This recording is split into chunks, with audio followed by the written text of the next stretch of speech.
나이가 들수록 더 조심해야 하는 건 병이 아닙니다. 진짜 무서운 건 바로 이것입니다. 당신도 모르게 스며드는 이 위험, 지금부터 하나씩 알려드리겠습니다.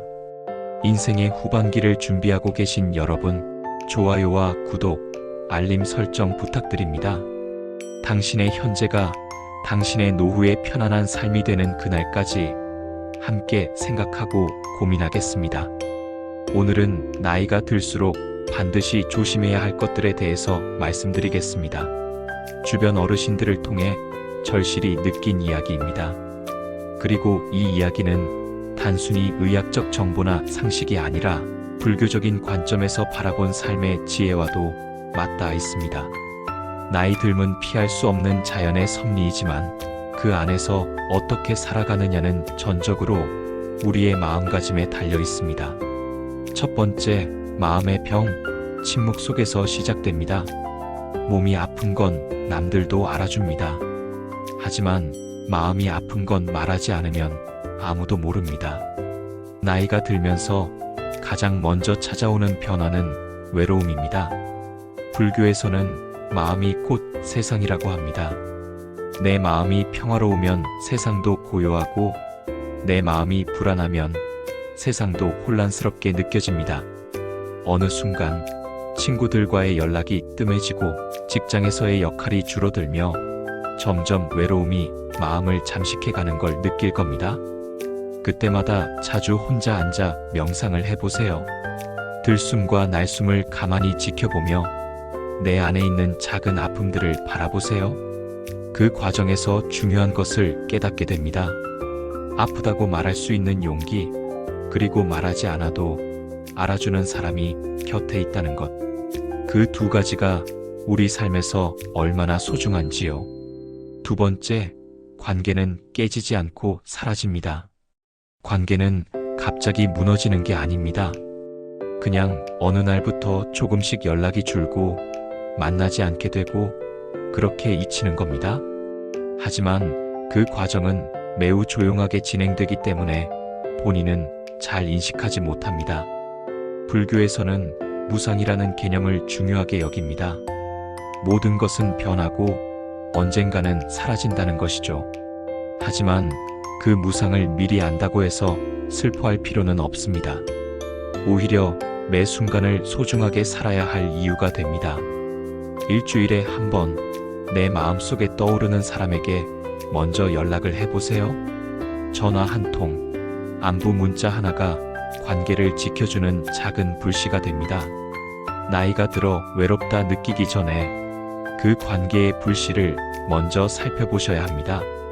세 번째, 내가 남을 보살핀 만큼 나도 보살핌을 받게 됩니다. 부처님께서도 말씀하셨습니다. 자신을 이롭게 하려면 먼저 남을 이롭게 하라.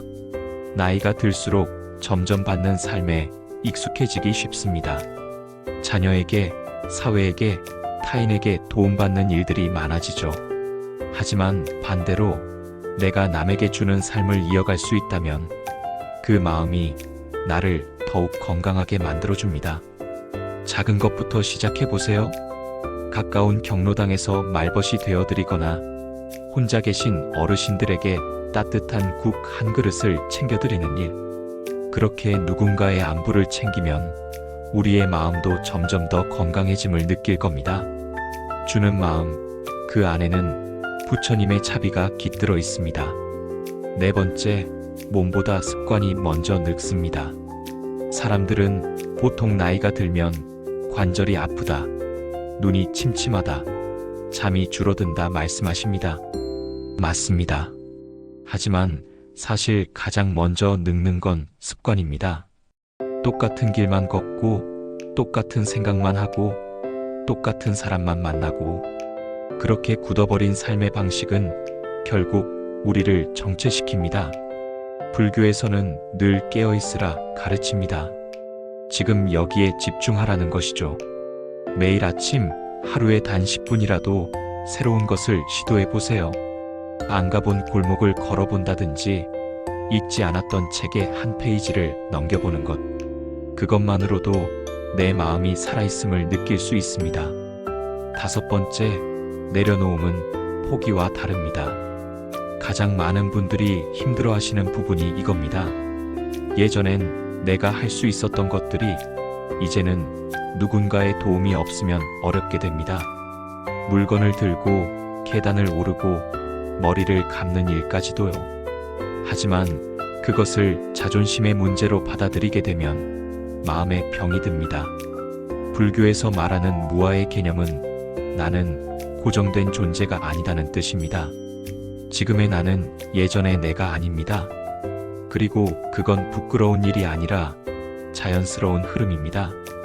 도움을 요청하는 것도 삶의 일부라는 사실을 받아들이게 되죠. 6번째, 죽음에 대해 생각해 본 적 있으신가요? 이야기가 무거워질 수 있지만 꼭 짚고 넘어가야 합니다. 불교에서는 죽음을 두려워하지 않습니다. 오히려 죽음을 자주 떠올리며 현재를 더 진실하게 살아가라고 합니다. 오늘이 마지막 날이라면 어떻게 살 것인가?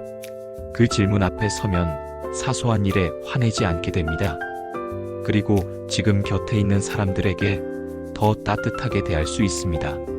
죽음을 준비한다는 건 유언장을 쓰는 일도 장례식을 계획하는 일도 아닙니다. 그것은 곧 지금의 삶을 후회 없이 살아가는 일입니다. 7번째, 진짜 무서운 건 질병이 아니라 무지입니다. 많은 분들이 나이가 들수록 병에 대해 걱정하십니다. 당뇨, 치매, 고혈압, 물론 조심해야 합니다. 하지만 더 무서운 건 스스로에 대해 모른다는 사실입니다. 나는 지금 왜 화가 나는지, 왜 불안한지, 왜 허전한지 그 이유조차 모른 채 살고 있다는 것입니다.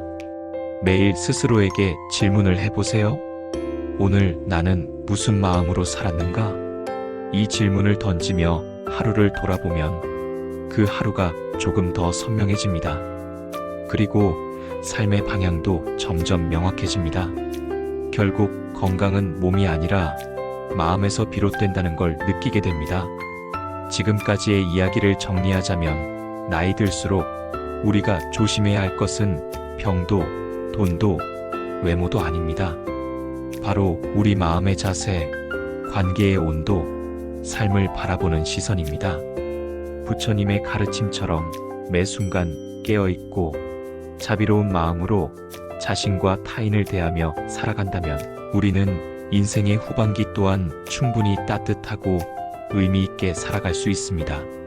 지금 이 순간부터 다시 시작하셔도 늦지 않았습니다. 당신의 삶이 더 깊어지고 더 넉넉해지기를 진심으로 기원드립니다.